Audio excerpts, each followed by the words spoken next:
Bonjour et bienvenue sur notre simulateur de retraite. Je me présente, je m'appelle Nayel Blanc-Abdelkafi, cofondateur de Capital Nomade.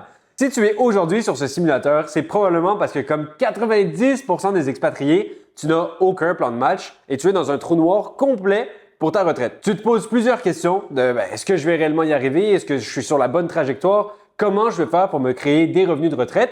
Et l'objectif de cet outil, c'est pouvoir te donner une bonne idée et un guideline de combien tu dois épargner tous les mois, à quel pourcentage de rendement pour pouvoir atteindre tes objectifs financiers. Donc, sans plus tarder, je vais te présenter l'outil simplement pour que tu puisses en maximiser l'utilisation et te faire plusieurs scénarios qui correspondent à ta situation financière à toi. Donc, si tu as des questions ou tu aimerais approfondir avec de vrais professionnels qui prendront le temps de s'asseoir avec toi, comprendre tes objectifs et designer un plan de match personnalisé à ta situation financière, clique sur le lien juste en dessous pour réserver un appel avec des membres de mon équipe et on passe tout de suite à l'utilisation de l'outil en lui-même. Donc, premièrement, ce qu'on peut voir juste ici, c'est rentrer vos informations personnelles, c'est-à-dire votre âge actuel, vos revenus mensuels, donc l'argent qui rentre, l'argent qui sort. Évidemment, c'est primordial pour bien comprendre vos flux monétaires. Dans un deuxième temps, une fois que ça ici c'est fait, vous pouvez directement aller dans la case Objectifs. Souvent, les personnes qui sont dans la quarantaine vont avoir deux objectifs principaux. Ça va être financer l'éducation des enfants et également préparer leur propre retraite. Donc, pour un premier temps, on va prendre l'exemple ici. Quelqu'un qui veut partir à l'âge de la retraite à 60 ans, l'espérance de vie jusqu'à 90 ans, le salaire annuel souhaité à la retraite de 50 000 € et il veut également financer les études de ses enfants. Dans ce cas-là, on a pris 12 000 € par année. Évidemment, comme vous le savez, dépendamment le pays où vous enverrez vos enfants, les frais vont évidemment changer. Une fois que c'est fait et que vous avez rentré vos objectifs personnels, évidemment, prenez le temps de faire l'exercice puisque évidemment, tout le monde n'a pas les mêmes objectifs. Vous pouvez ensuite renseigner quels sont les actifs que vous détenez actuellement. Donc, si par exemple, vous avez déjà un compte bancaire avec un certain montant d'épargne, déjà des portefeuilles d'investissement, vous pouvez directement les mettre et les relier à un objectif en particulier car l'effort d'épargne que vous allez devoir faire en place, ce que l'outil va pouvoir vous dire, va partir directement de ce montant au lieu de partir de zéro. Donc, il va prendre cela en considération. Une fois que c'est fait pour vos revenus de retraite, vous pouvez également rajouter quelconque pension que vous allez recevoir, que ce soit par exemple de la retraite française, si vous y avez cotisé de vos 20 ans à vos 40 ans, ou dans un deuxième temps, des pensions d'entreprise, si éventuellement vous en avez. Donc, je vous laisse remplir tout ça.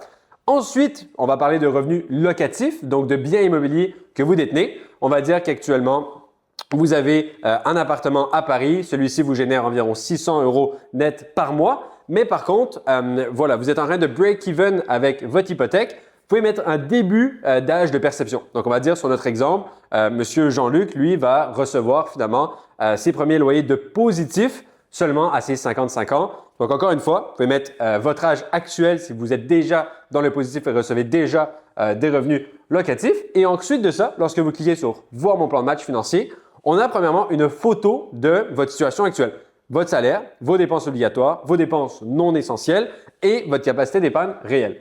Dans un deuxième temps, on va comprendre exactement quel est le manque à gagner, quel est le montant que vous devez accumuler en portefeuille financier pour combler les revenus de retraite et les revenus locatifs que vous vous retrouvez à avoir. Donc, ce qu'on peut voir ici, c'est qu'on doit mettre de côté avec un rendement conservateur en prenant très peu de risques, 6% de rendement par année. Donc, tous les efforts d'épargne que vous voyez ici sont toujours comptabilisés à partir du montant initial que vous avez mis. Donc, par exemple, si on a relié le 100 000 € avec notre compte de retraite, on ne va pas partir de zéro, mais de 100 000. Et ensuite de ça, ça va prendre en considération le rendement que vous allez mettre. Donc, si par exemple ici, le 2 754 € qu'on voit, c'est tout le temps basé à partir d'un rendement de 6%. Historiquement, le plus grand indice boursier au monde, qui est le S&P 500, qui est finalement l'indice boursier des 500 plus grandes compagnies aux États-Unis, historiquement, sur plus de 50 ans, a fait en moyenne 11% de rendement annualisé.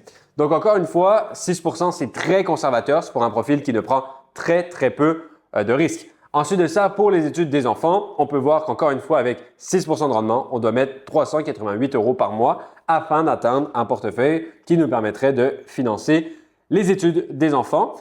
Et ensuite de ça ici, vous pouvez descendre, bien comprendre. Je vous laisse un petit peu interpréter tout ça, comprendre directement, OK, à ma retraite, quelle partie de mes revenus va venir de loyer, de mon portefeuille, de mes pensions. En planification financière et en gestion de patrimoine, c'est très simple. Pour comprendre exactement quel montant de portefeuille on a besoin, on va devoir en finale, pour se créer des revenus de retraite, toujours avoir un portefeuille qui est assez conséquent pour pouvoir décaisser 4% de ce portefeuille étant donné que 4%, voilà, c'est un rendement qui est très facilement atteignable en prenant très peu de risques et faire augmenter ce portefeuille de 4% de façon à ne jamais baisser de portefeuille total et pouvoir éventuellement le léguer en héritage.